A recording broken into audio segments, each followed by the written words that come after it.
तो देखील आम्ही मागे ठेवून आता कर्मचाऱ्यांची भरती, नोकर भरती हा प्रश्न अत्यंत ऐरणीवर आणलेला आहे.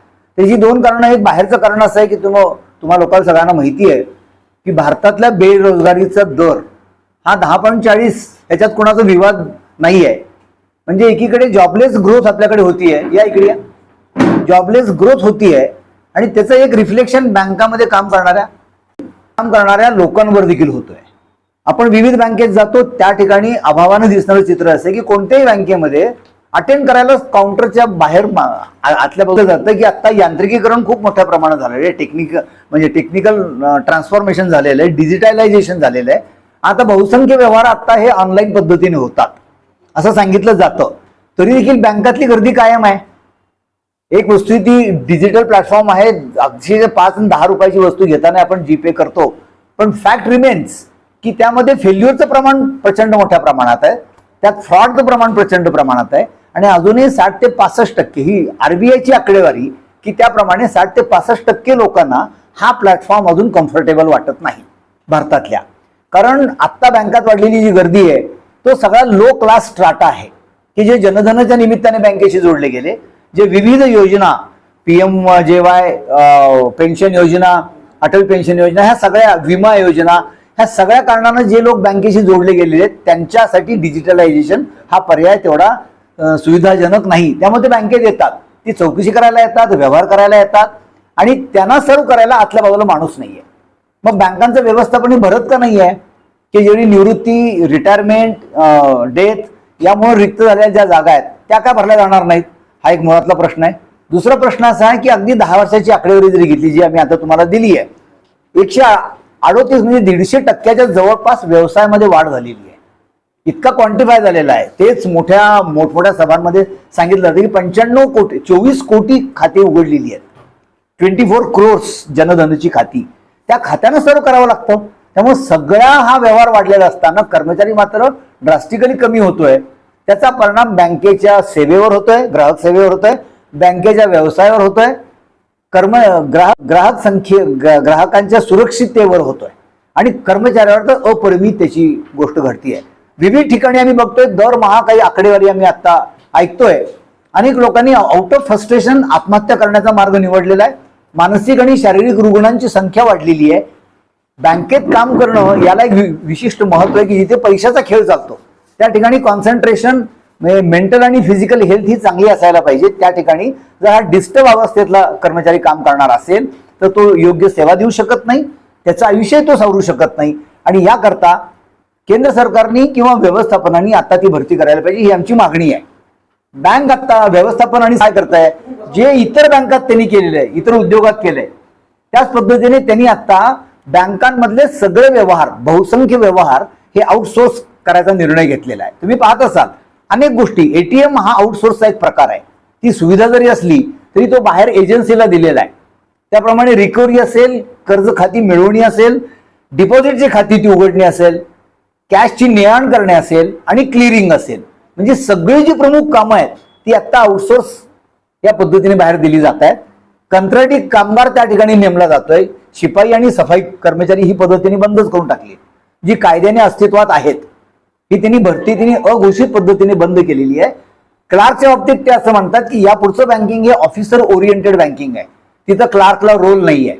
कारण त्याची सगळी कामं जर आम्ही बाहेर देतोय तर तुम्हाला रोल काय आहे.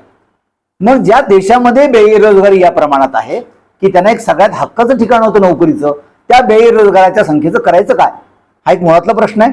नंबर 2 ची गोष्ट, तुटपुंज्या लोकांवर पडणारा ताण, त्यामुळे योग्य सेवा दिली जाऊ शकत नाही आणि जर सेवेला विलंब मिळत असेल तर तो ग्राहक या बँकेतून प्रायव्हेट बँकेकडे वर्ग होतोय, सहकारी बँकेकडे वर्ग होतोय. हा दुसरा परिणाम म्हणजे हा सेवेवर होणारा परिणाम. तिसरी गोष्ट अशी आहे, दैनंदिन आता जेवढे फ्रॉडचे रिपोर्ट आहेत त्यात फ्रॉड करणाऱ्यामध्ये आउटसोर्स आणि कंत्राटी पद्धतीने काम करणाऱ्या लोकांचा खूप मोठा सहभाग आहे. मी त्यांना ब्लेम करत नाही, कारण त्यांना 8 आणि 9 आणि 10 हजार रुपये पगार दिला जातो, जो की 30,000 रुपये क्लार्कला दिला जातो पहिल्या महिन्यामध्ये.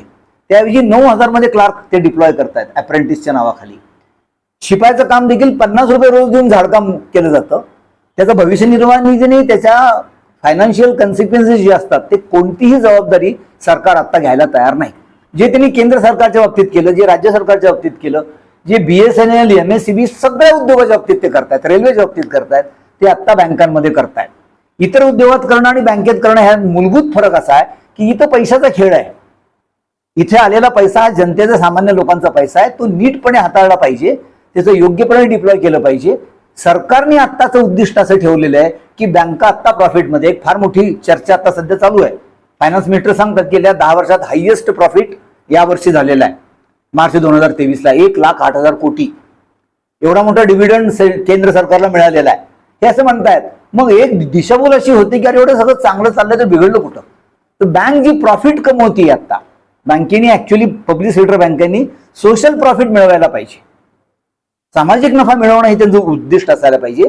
त्याची ते अकाउंटिंग प्रॉफिट मिळवत आहेत, मॅक्सिमायझेशन ऑफ प्रॉफिट, प्रॉफिटमध्ये वाढ, ती करण्याकरता कर्मचाऱ्यांच्या नोकर भरतीवर त्यांनी बंदी आणलेली आहे एकीकडे.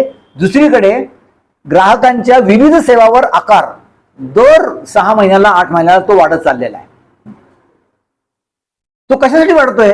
मी नेहमी एक वाक्य म्हणतो ना, हा प्रश्न कुणीही तसा अजून ते उचललेला नाही की सगळ्या ई कॉमर्सच्या ज्या सेवा आहेत, फ्लिपकार्ट, अमेझॉनवर आपण कोणती वस्तू घेतली ती स्वस्त मिळते, कारण ओव्हरहेड्स नाहीये, त्यामध्ये मिडलमॅन नाहीये.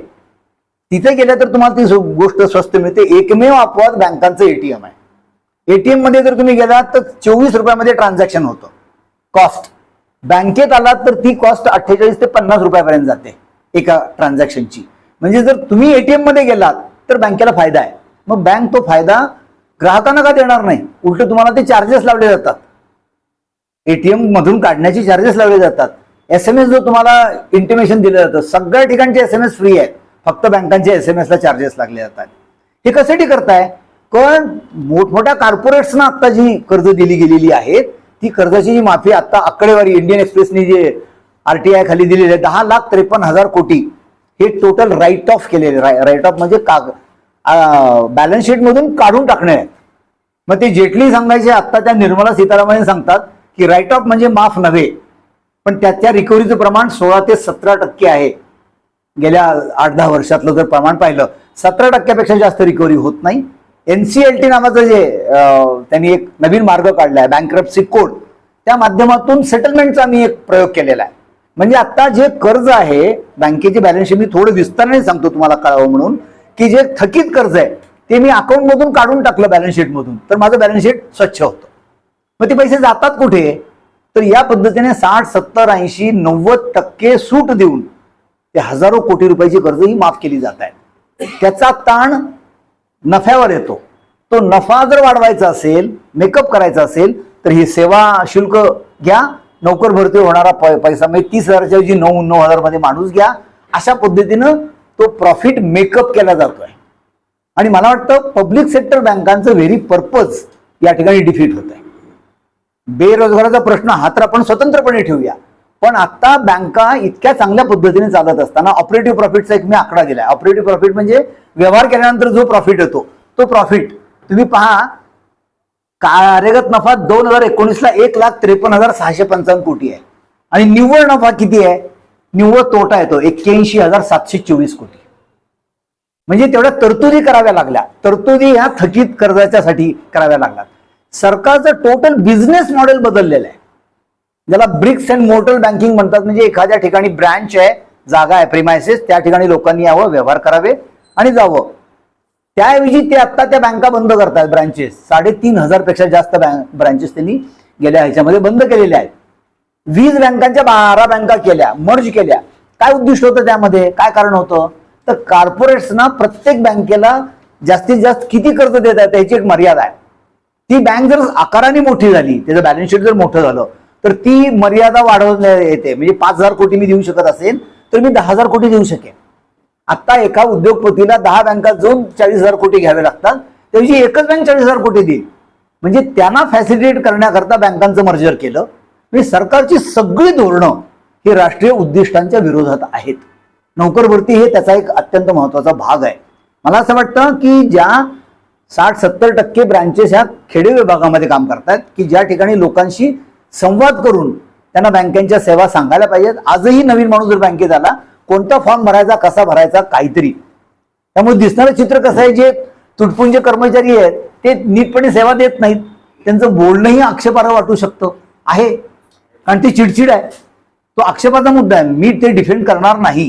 काहीही असलं तरी आपण सौजन्यपूर्ण वागलं पाहिजे हे जरी म्हणणं असलं तरी 10 माणसाचं काम. मी ज्या ब्रँचमध्ये काम करत होतो 40 क्लार्कची ब्रँच होती, आता 3 क्लार्कवर जर काम करत असेल, तेव्हा 200 कोटीची ब्रँच होती, आता 550 कोटीची ब्रँच आहे. धंदा वाढला तर माणसं पाहिजेत का नको? आणि जे सरकार हे जे मॉडेल आता कॉन्ट्रॅक्ट लेबर आणतंय, कायद्यामध्ये बदल झालेले आहेत, वेज कोड ते येत आहेत, महाराष्ट्रात अजून लागू नाही पण अनेक राज्यात झालेले आहेत. त्यामुळं त्यांना दाद ना फिर्याद आहे, कोणत्याही क्षणी हायर अँड फायर आहे. जसं ही समोरची बँक आहे ICICI बँक, आत्ता त्यांच्या मस्टरवर 7 लोक आहेत.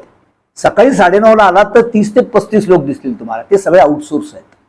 ते मॉडेल त्यांना पब्लिक सेक्टर बँकात आणायचं आहे आणि मला वाटतं ही अत्यंत गंभीर गोष्ट आहे. अग्निवीर सारखी योजना आणून जर सीमेवर कॉन्ट्रॅक्ट लेबर लावू शकत असतील तर या ठिकाणी ही त्यांचं आर्ग्युमेंट आहे. आणि मला वाटतं गंभीर गोष्ट आहे की त्या ठिकाणी तुम्ही भरणार का नाहीये? जी उद्दिष्टाने राष्ट्रीयकरण झालं, ज्या उद्दिष्टापर्यंत जनधनाची भाषा करायची, फायनान्शियल इन्क्लुजन म्हणजे वित्तीय समावेशन, अधिकाधिक लोक आणले पाहिजे, चांगली गोष्ट. ही योजना अतिशय चांगली त्यांनी आणली, त्यात काही वाद नाही. पण त्या लोकांना सेवा तर दिली पाहिजे. त्याऐवजी ते थंबचं हे मशीन घेऊन लोक गावोगावी फिरतायत.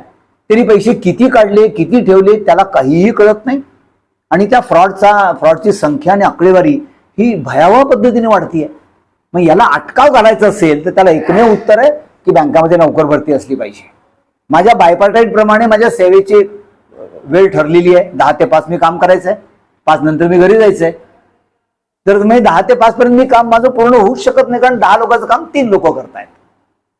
लोकांना जी सेवा तातडीने दिली गेली पाहिजे ती दिली जाऊ शकत नाही, कारण माणसं नाही आहेत. आहे त्या माणसावर जबाबदारी दिली जाते. शनिवार रविवार जे काही सुट्टीची भाषा तुम्ही करता, आता गेला 25, 26, 27चं काल सर्क्युलर त्याने काढलं, 3ही दिवस बँकेमध्ये यायचंय तुम्ही. हे नियमबाह्य पद्धतीनं ही एक दडपशाही चालू आहे. मला वाटतं कायद्याचं राज्यच उरलेलं नाहीये. आणि या गोष्टी करता म्हणून AIBने हा प्रमुख मुद्दा केलेला आहे. हा मुद्दा करत असताना मी जर सांगितलं पगारमान हे सगळ्या गोष्टी बाजूला ठेवल्या, या इकडं ठेवता केलेलं आहे. आंदोलनाच्या पहिल्या टप्प्यामध्ये गेले खुर्च्या घ्या इकडे, चेअरमनला निवेदनं पाठवली. दुसऱ्या टप्प्यामध्ये फायनान्स मिनिस्टर, पंतप्रधान, राष्ट्रपती यांना मी निवेदन दिली. हा सगळा प्रश्न त्यांच्यासमोर मांडला.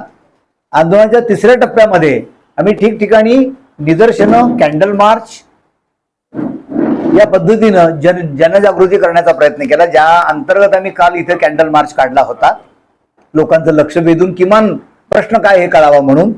आणि आंदोलनाच्या चौथ्या टप्प्यामध्ये आम्ही संपाची घोषणा केलेली आहे. संपाची यावेळेसची परिस्थिती आम्ही एक स्ट्रॅटेजी वेगळी अशी केलेली आहे. आता बँक निहाय संप होती. पहिल्या 3 बँकामध्ये 4 तारखेला 4 डिसेंबर पासून संपाची मालिका सुरू होईल. बँक निहाय ते संप होतील. त्यानंतर राज्यनिहाय संप होतील.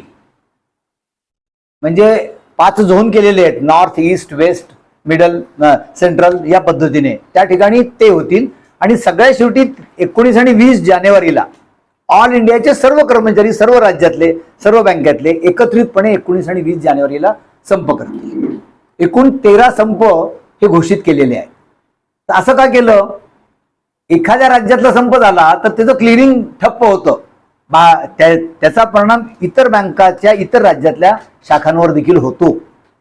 आणि याची आम्ही नोटीस त्यांना रीतसर देऊन हे आंदोलनाची घोषणा केलेली आहे. आता या क्षणाला दिल्लीमध्ये central labour commissioner, department of financial services म्हणजे वित्त मंत्रालय आणि IBA सर्व बँकांची जी शिखर संस्था आहे त्यांच्यामध्ये आता चर्चा चालू आहे.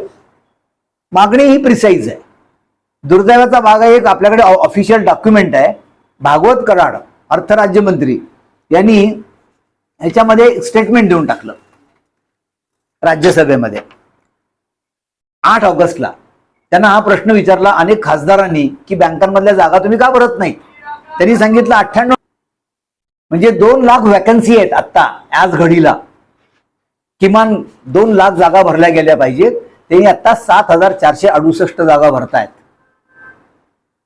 आणि काय पद्धतीने जाणार आहे? म्हणजे हा निर्णय घेण्याचं स्वातंत्र्य सरकारला कोण दिलं? त्यामध्ये अध्यारूत असलेली ज्या सेवा त्या ठिकाणी जायला पाहिजे. आता स्वॅपिंग करतायत. 2 बँकांचं राष्ट्रीयकरण त्यांनी घोषित केलेलं आहे. कारण करतो असं 21च्या अर्थसंकल्पात सांगितलं. IDBI प्लस 2 बँका, त्या कोणत्या 2 बँका अजून ते करत नाहीत, कारण सध्या इलेक्शनचा माहोल चालू आहे, सगळे अस्थिर वातावरण आहे, त्याच्यामध्ये त्या बँकांची नावं ते घेत नाहीत. पण आता दुसरी एक जी बातमी 3 दिवसापूर्वी आली आहे, त्याच्यावेळी त्यांनी दुसरा मार्ग निवडलाय, सर्व बँकांमधली सरकारी मालकी 5 ते 6% कमी करायची, सर्व बँकातली. म्हणजे आता बँक ऑफ महाराष्ट्रामधली मालकी 87% आहे केंद्र सरकारची, त्यातली फक्त 5% कमी करायची. एकट्या स्टेट बँक ऑफ इंडियामधली 6% मालकी जर कमी केली, शेअर विकले सरकारने, त्यांना 34,000 कोटी रुपये मिळतील. असं सगळ्या 12 बँकांमधली 5 ते 6% केली तर 1,00,000-1,25,000 कोटी रुपयाचा निधी ते उभारू शकतात. विविध पद्धतीने हे सरकार निधी उचलत आहे. रिझर्व्ह बँकेचे गंगाजळीतले पैसे त्यांनी घेतले, ते आपल्याला माहिती आहे, दरवर्षी घेत आहेत. यापूर्वी गेली 20 वर्ष कधी घेण्यात आलेले नव्हते. आता या पब्लिक सेक्टर बँकांचा डिव्हिडंड त्यांना मिळाला 1,08,000 कोटी. त्या व्यतिरिक्त आता हे डायल्युशन आहे. जर हे डायल्युशन केलं आणि प्रायव्हेट भागधारक जर या ठिकाणी आले तर ते सांगतील आपल्याला हे काहीही करायचं नाही, आहेत ते लोक देखील तुम्ही बाहेर काढायची. BSNLची वाट लावली त्यांनी. BSNLच्या ऑफिसमध्ये आजही जा, 1 किंवा 2 माणूस परमनंट असेल, बाकी 20-20, 25-25 माणसं ही आउटसोर्स आहेत, ज्यांना 4,000, 5,000, 6,000 पेक्षा जास्त पगार नाहीये. आणि वाटतं हे एक्सप्लॉयटेशन आहे, भारतीय कायद्याचं उल्लंघन आहे, आणि हे करण्याचा अधिकार त्यांना कोणी दिला, हा मुळातला प्रश्न आहे. हा खरा प्रश्न बेरोजगारांचा प्रश्न आहे. तुम्ही जागा का निर्माण करत नाही, जागा का भरणार नाही? आता जे विविध प्रश्न समाजामध्ये उभारलेले आहेत, अगदी आरक्षणाचा मुद्दा, हा खरा मुद्दा वेगळ्या पद्धतीचा आहे. ही नवीन नीती जी राबवली जाते त्यातून सरकारी नोकऱ्या त्यांनी बंद केलेल्या आहेत, त्याऐवजी कॉन्ट्रॅक्ट लेबर केलेले की ज्यामध्ये पिळवणूक आहे, त्याच्या विरोधातला हा संघर्ष आहे. म्हणून हा फक्त बँक कर्मचाऱ्यापुरता न राहता तो ग्राहकांचा, बेरोजगारांचा प्रश्न आहे, असं आमचं ठाम मत आहे. म्हणून सर्वांनी याच्यामध्ये समजून घ्यावं, तात्पुरती होणारी गैरसोय सहन करावी, पण या आंदोलनामध्ये सहभागी व्हावं, असा तो एकूण विषयाची ती मांडणी आहे. आता यात आम्ही आकडेवारी तुम्हाला यासाठी जाणीवपूर्वक दिली. प्रायव्हेट सेक्टर बँकातली परिस्थिती काय आता बघा. कर्मचारी संख्या 2019ला 4,60,000 होती, ती आता 7,13,000 आहे. 2,52,590 एवढी संख्या वाढली. पब्लिक सेक्टर बँकांमधली संख्या 38,801 नी कमी झाली. ही सगळी आकडेवारी साईटवर उपलब्ध आहे RBIच्या. हे मनगडंत नाहीये. हे कशासाठी आहे? मग प्रति कर्मचारी व्यवसाय जे सांगितलं की एक कर्मचारी किती हाताळतो, किती व्यवसाय हाताळतो.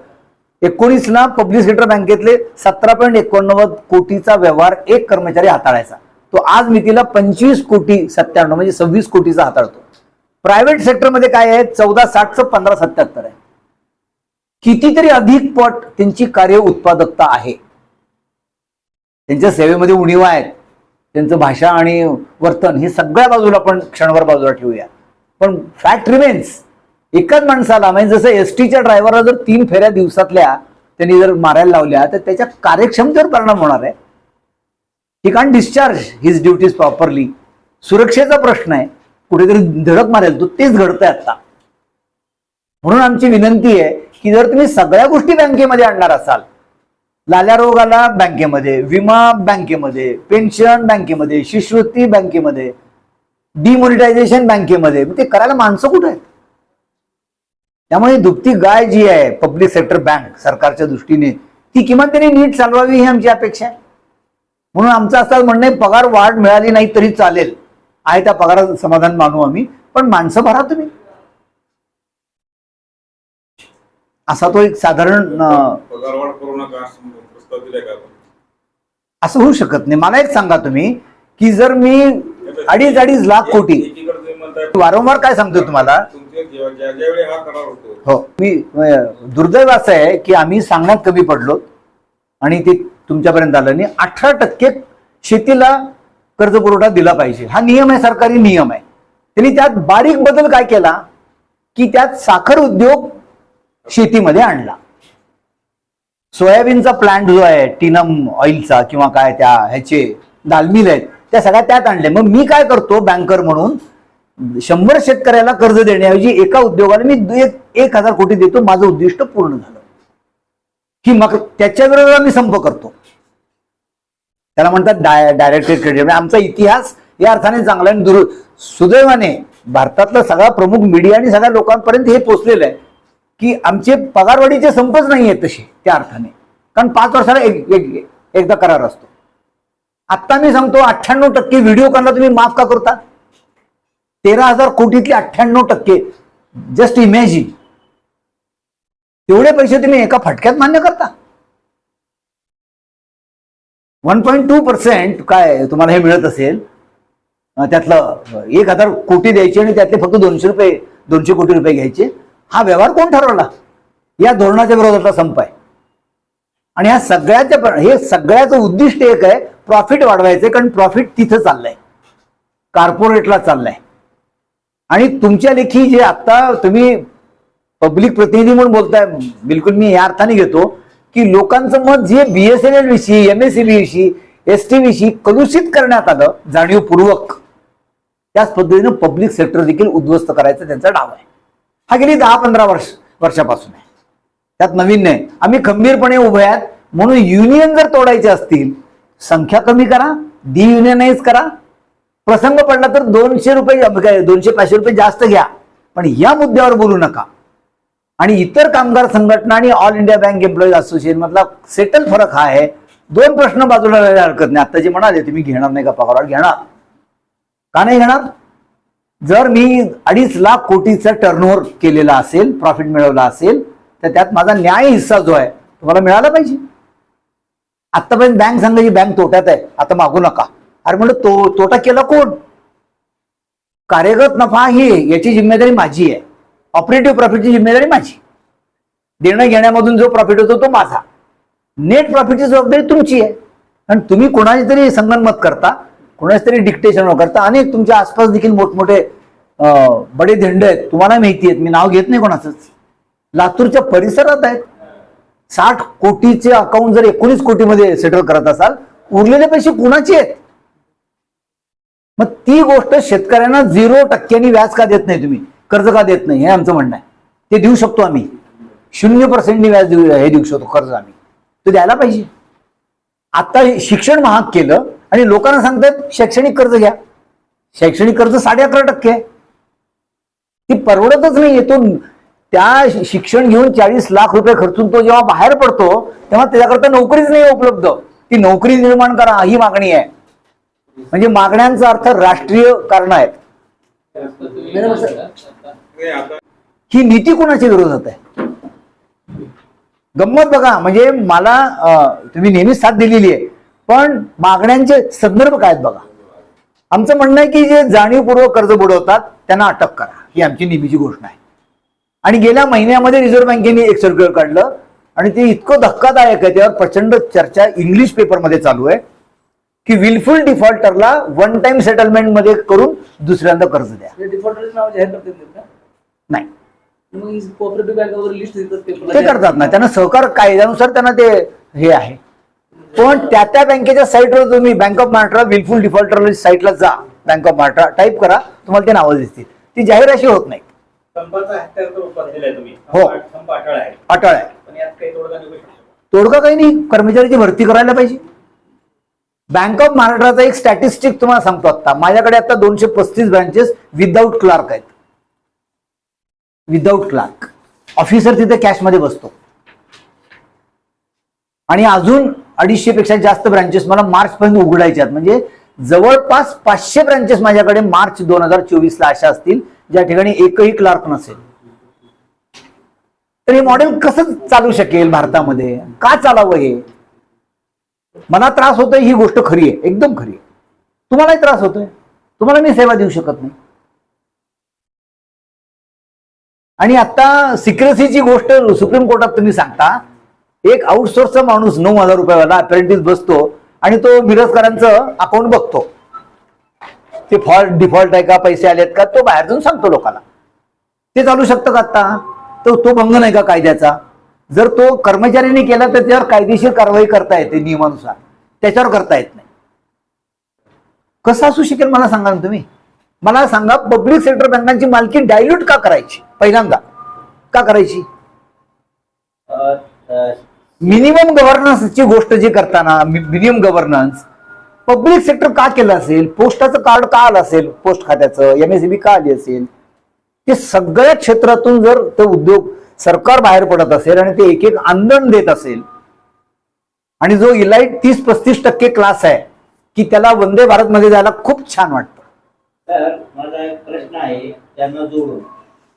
हे निधी असेल, जागतिक बँक असेल, ज्या आंतरराष्ट्रीय संस्था आहेत डॉमिनेटेड बाय अमेरिका आणि युरोपियन कंट्रीज, त्यांचे डिक्टेटिंग टर्म्स आहेत ते.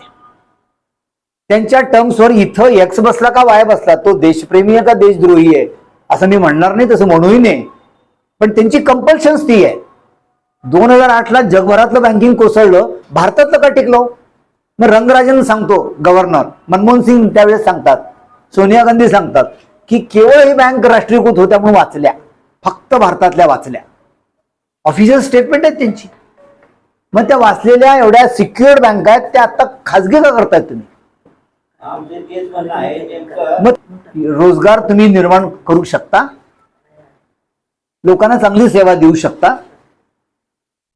दैनंदिन आता काउंटर बसलेल्या कोणत्याही माणसाकडे जातो, सांगतो माझ्याकडे हे 300 रुपये कटले, 3000 कटले, 5000 कटले, ह्याचं काय करायचं? आपण सांगतो ओम्बड्समन कडे जा, ते 1 डायल करा, 2 डायल करा, थकून जातो माणूस तो.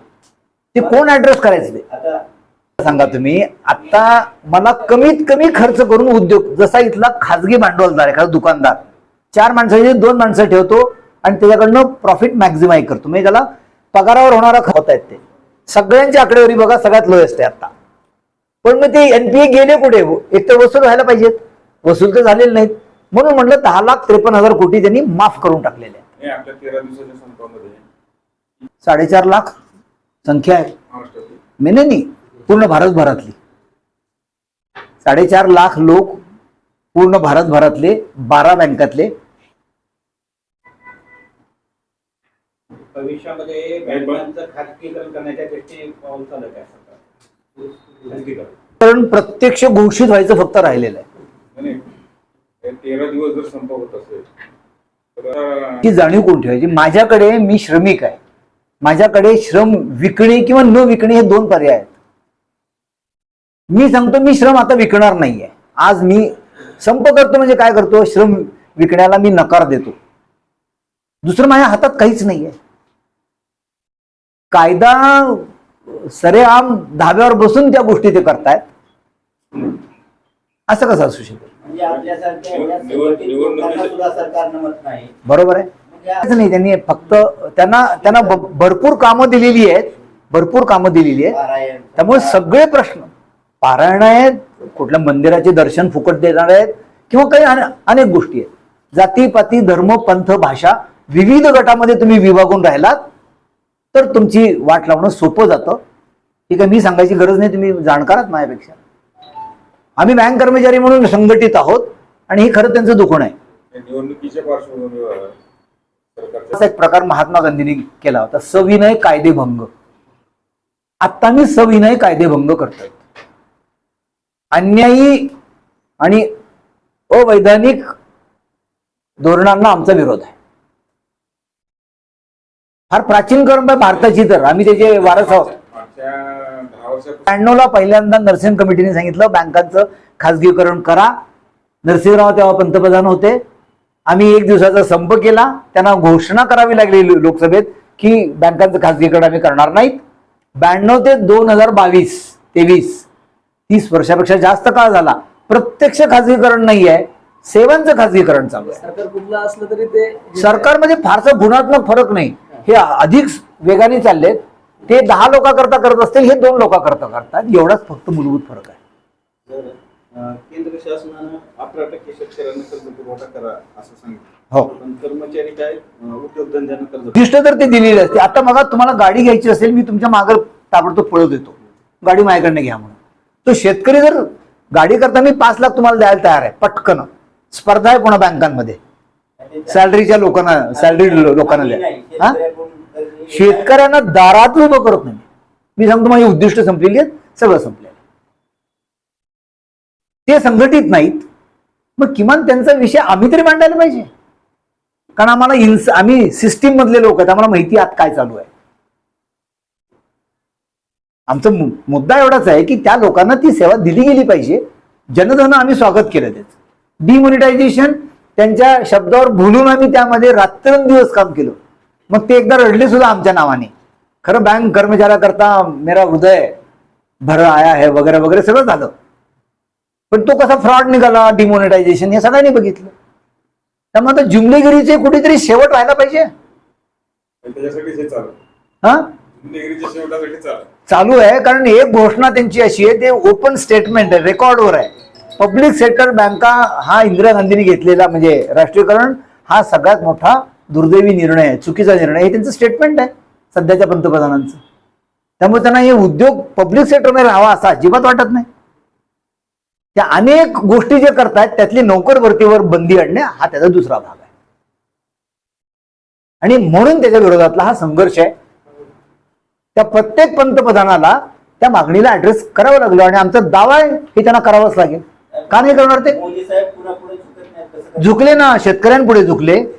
FRDA नावाचं बिल होतं. 10 लाख रुपये जर माझी ठेव असेल, ते खूप स्किप होऊन गेलं. 10 लाख जर माझी ठेव असेल तो कायदा त्यांनी असा आणला होता, त्या 10 लाखातले पैसे बँक सीज करेल. ती तुम्हाला काढता येणार नाही. पुढची 5-10 वर्ष ती बँक ठरवेल. 5 वर्ष तुम्हाला तुम्ही हा पैसा बँक वापरेल तुमचा. FRDA बिल होतं. त्या बिलला विरोध केला, ते बिल त्यांना मागं घ्यावं लागलं. सिलिंग ऍक्टला आम्ही विरोध केला, ते सिलिंग ऍक्ट वापस घ्यावं. असा प्रश्न नाहीये. ताकदीने उभा राहावं लागेल. हे जनतेचा प्रश्न आहे हो. आमचा आहे तसा लोकांचाही प्रश्न आहे. म्हणून एवढा हाराकिरी आहे आणि याला काय म्हणू अटीतटीची लढाई. आता याच्यामध्ये कॉम्प्रोमाइज होऊ शकत नाही. नीड बेस रिक्रुटमेंट करावी ही मागणी आहे. सगळ्या राज्यामध्ये रेल्वेच्या परीक्षा झाल्या, निकाल जाहीर नाही. SSC म्हणजे त्या स्टेट सिलेक्शन कमिशनच्या झाल्या, त्याची भरती नाही. माझ्याकडे 450 PTS ची परीक्षा झाली 2017 मार्चला, सफाई कर्मचारीचे. पण मला सांगा, आता समजा RBI ठीक आहे, हो, जनतेनेच करायची गोष्ट ही. काय योजनेला सार्वभौम आहे. काय योजनेला- आम्हाला थोडं अधिक प्रोएक्टिव्हली लोकांना जाऊन सांगावं लागेल. तुम्ही बँकेत आलेल्या माणसाला नीट बोलत नाही, लोकांना सांगता कधी? हो, का बोलत नाही मी? तो ST कंडक्टरला त्याची काच फुटलेली असते, लोक शिव्या घालतात त्या कंडक्टरला. त्याचा दोषच नाही आहे. तरी ते- कारण डेपो मधून गाडी त्याला 30 मिळते, डेपो मॅनेजरला काचेचे पैसे मिळत नाहीत. नाही, पण ही जी आहे ना, हा. जेव्हा डेपो मॅनेजरना अशी गाडी दिली, अशी केली, किंवा ती कंडक्टर सांगते तरी आमचं काय नाही. हो. तुमची बँक वाली ती पण सांगत नाही मी ना. सांगायला मला बोलायला वेळच नाही. तुम्ही ठेवलंच नाही ना काही. उद्योगधंद्याला कर्ज नाहीतरी देण्यासाठी काय- तुम्ही मला वेळच ठेवला नाही काही. नाहीतरी त्यामुळे पुढच्या लोक लक्ष द्यायला लागले कर्मचारी आपण हे लोकच म्हणायला लागले, अहो लोक काय नाही तुमचे. अरे म्हणजे तुम्ही कुठेतरी मागणी करा, मेल करा, व्हॉट्सअप टाका. आता मी SBI मध्ये गेलो 2 दिवसापूर्वी, अवसर रोडची बँक. रिलेशनशिप बँकिंग आहे. परवा एकाने एक तक्रार केली आमच्या बँकेमध्ये. तुला का? त्याची तक्रार काय होती, मी आलो, मला 3 मिनिटांमध्ये माझं काम झालं. ही ती तक्रार होती. ठीक. त्याचं म्हणणं होतं कॅशियर माझ्याकडे बघून हसला सुद्धा नाही.